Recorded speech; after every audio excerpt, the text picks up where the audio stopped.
Magkano kayo pampatahimik doon, ano? Dalawa?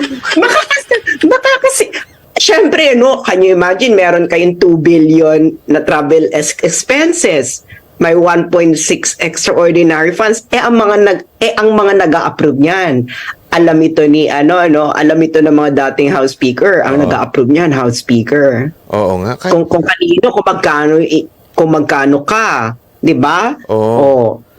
Syempre, yung extraordinary, wala nga siya wala nga siyang purpose. Kaya nga siya nilagay na extraordinary. Ang laki naman. Hindi siya Parang ang laki naman ata nung extraordinary. Ba't hindi na lang ginawang confidential funds ng Kamara yun? Kasi pag confidential fund, kailangan may national security purpose. Ayun. Ito, wala talagang dahilan. Basta lang, kailangan lang namin ng extra.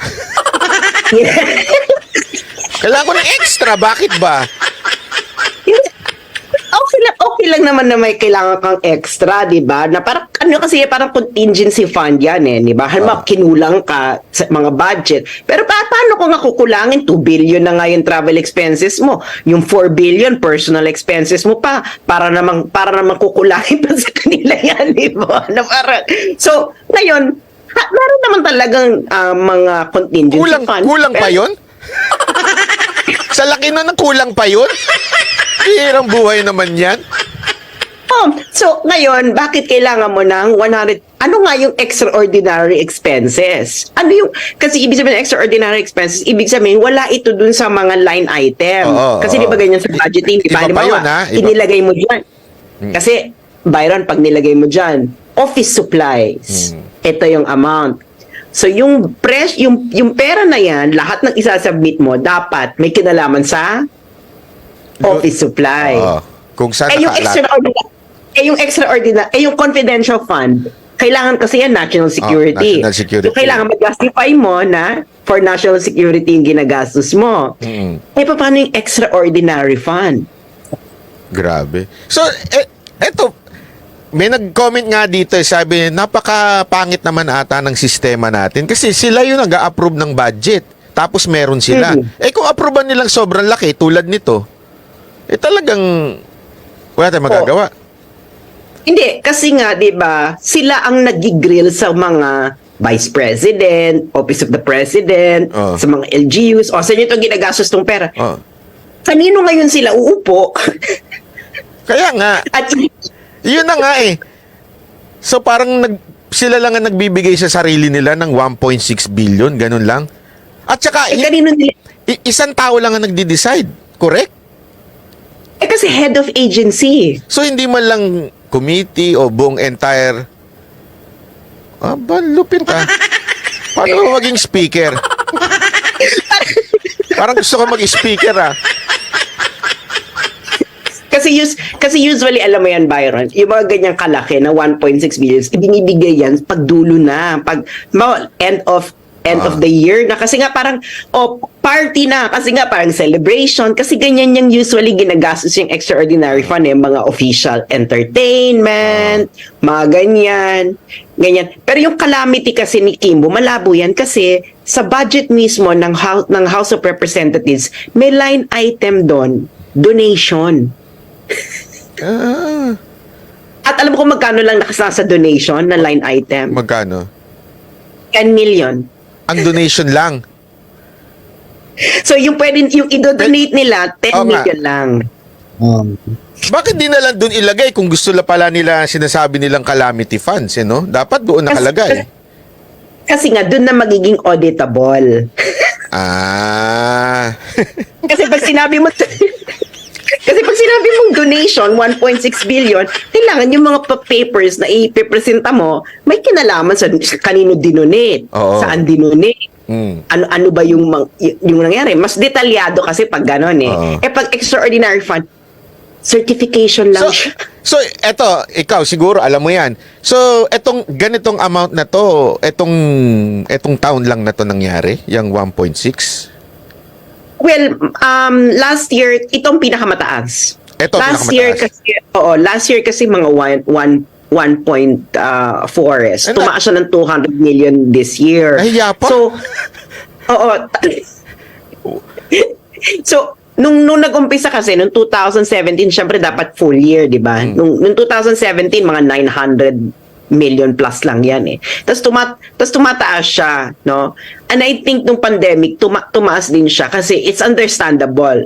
May pandemic na, o sige, parang whatever. Pero ngayon kasi, 1.6 billion siya. Tapos, extraordinary fund. Tapos nga, sabi daw ko nila, for calamity. Eh, kung calamity, may donation na line item. Dapat dun yun na lang nilagay yan. Para sigurado talagang sa donation mapupunta. Bakit si Kimbo ang parang tagapagtanggol ni Romualdez? Kasi siya, di ba, ang House Chairman ng Appropriation? Hindi ba si Zaldico?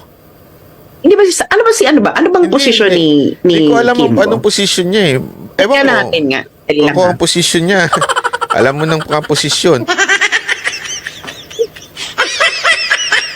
So, kunwari ako si Romualdez, pwede kong bigyan si Kimbo ng malaking extraordinary budget na wala makakaalam, 'di ba? Pwede lang nilang sabihin, ginamit din namin ito sa calamity.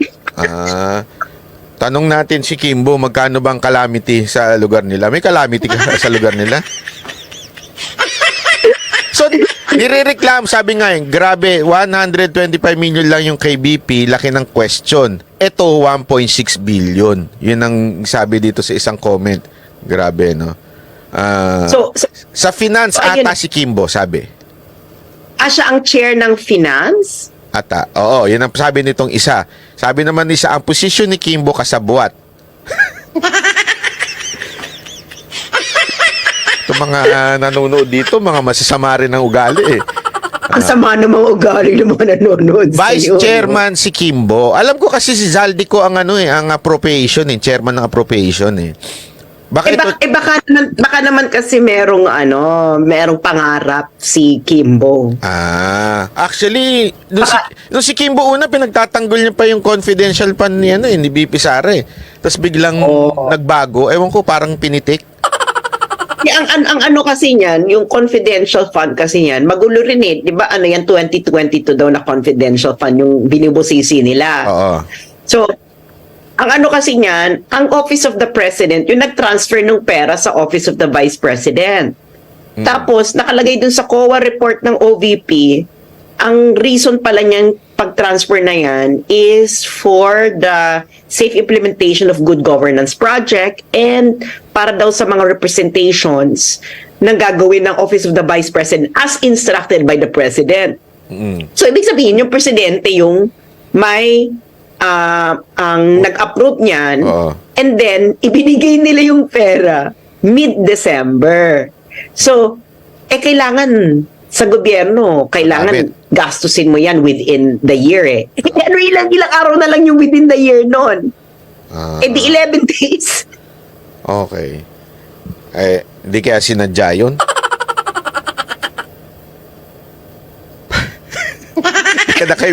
Hindi kaya sinadya yun tapos para pag-usapan ngayon at matanggalan ng budget si BP?